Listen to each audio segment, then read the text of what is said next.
there is a song, and it might be the key to understanding the man. Not the legend, not the icon, not the king. Just the man. The one who sat alone in a ridiculously large room, surrounded by everything and holding on to nothing. We always ask what songs he sang for us. For the screaming crowds in Vegas, for the cameras, for the world. But what song did he sing for himself, when the lights were off and the applause was just a ringing in his ears? When the friends, the employees, the hangers-on were gone to their own rooms?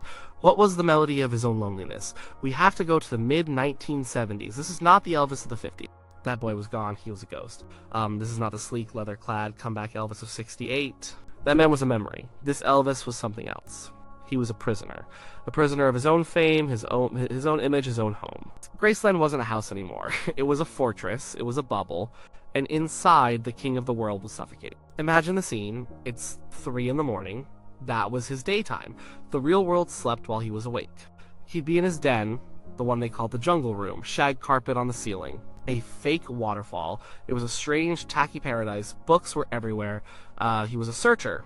He read about religion, spirituality, the meaning of life. He was looking for an answer. He was looking for a way out, but the books couldn't save him. The people were there, of course. They were always there. The Memphis Mafia, his guys, there were his friends, his bodyguards, his companions. They laughed at his jokes.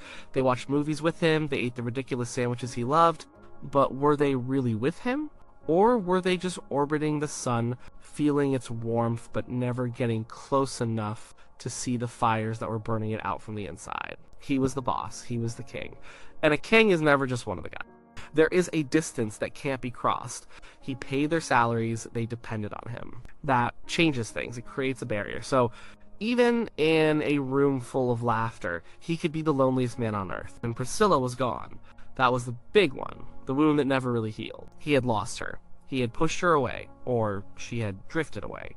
The details don't matter as much as the result. The result was a hole in his life. The queen of his heart had left the game, and he was left to play the remaining hands by himself. He had Lisa Marie, his little girl. He loved her more than anything, but he couldn't be a normal father.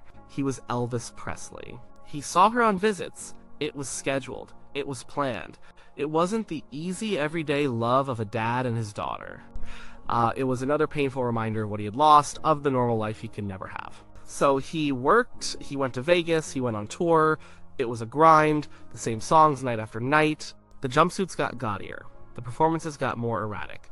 Sometimes the magic was there. The voice would boom, the charisma would flash, and for a few minutes, he was the king again. But other times, you could see the emptiness in his eyes. He was going through the motions. A trained animal performing its tricks. He was singing about love and heartbreak, but the feelings seemed disconnected, like lines from a script he'd read too many times. And then a song came along. It wasn't his. It was written by another singer, a pop guy from New York. It was a quiet song, a sad song. And for some reason, Elvis latched onto it. He decided to record it. He decided to perform it, and when he did, something different happened. The showman disappeared. The Vegas caricature vanished. And for 3 or 4 minutes, the man in the lonely room stood on stage for all the world to see. The song starts softly, just a piano. It's a simple melody, almost like a lullaby. Or a hymn. It sets a scene, a quiet room, a window looking out at the world. The singer is just sitting there, watching people, couples walking by, laughing, living their lives. And he is not part of it. He is an observer, a ghost at the window of his own life. This was Elvis's reality. From the windows of Graceland or the penthouse suite of a Las Vegas hotel, he watched the world go on without him. He was on the inside, looking out, trapped. The lyrics are plain, there's no fancy poetry. It's direct, it's a confession.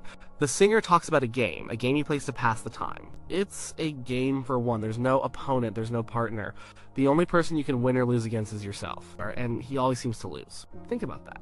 Elvis Presley, the man who had won everything. The fame, the money, the adoration of millions, and here he was singing a song about losing a game he played by himself. So perfect, so painful. It's hard to believe he didn't write it himself. But he didn't need to. He just needed to recognize himself in it. And he did. The song builds, the orchestra comes in, his voice gets stronger, but it's not a voice of power. It's a voice of desperation, a cry for help disguised as a pop ballad. The chorus hits, and it's just a raw statement of fact.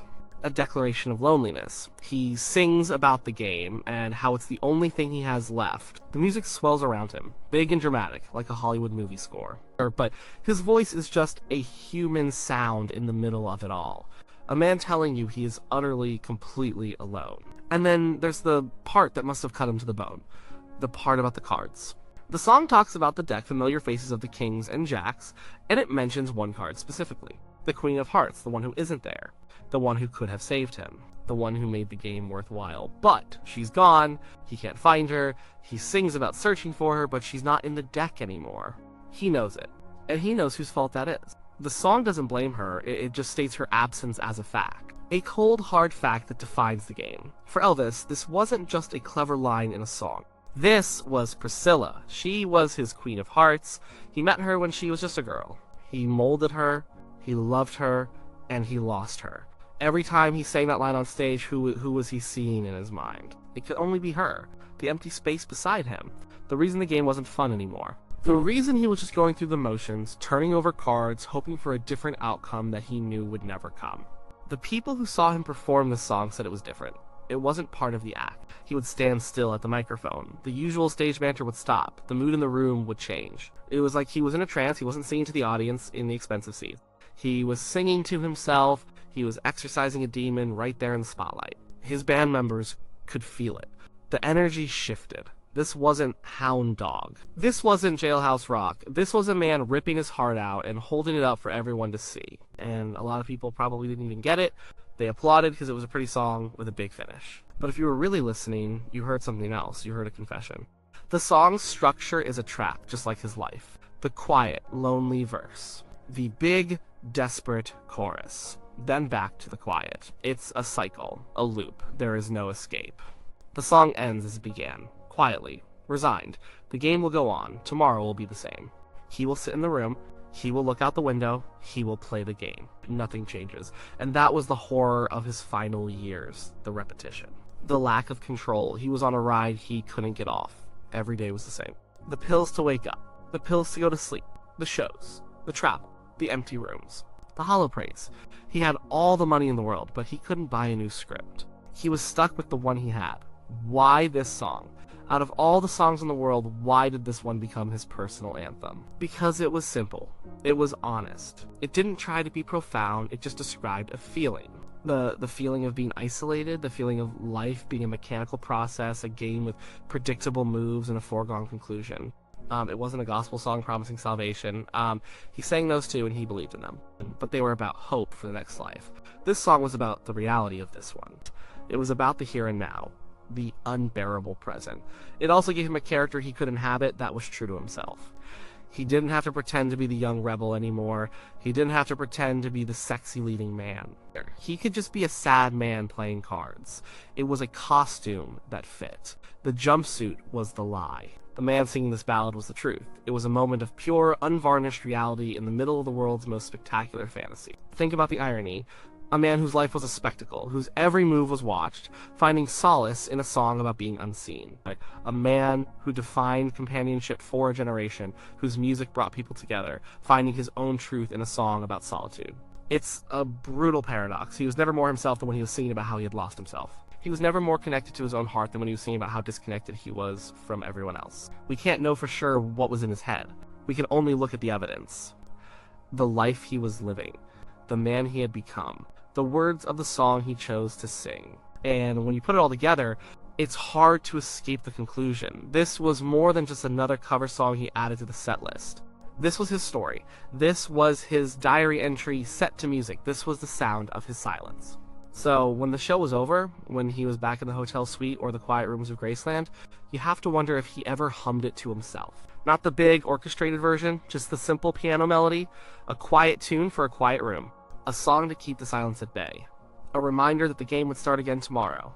A song that understood him. A song that explained him. A song that was him. He was a man playing a game he could not win, looking for a queen he could not find, in a life that had become a solitary performance. The song gave a name to his pain. The game he was playing was solitaire.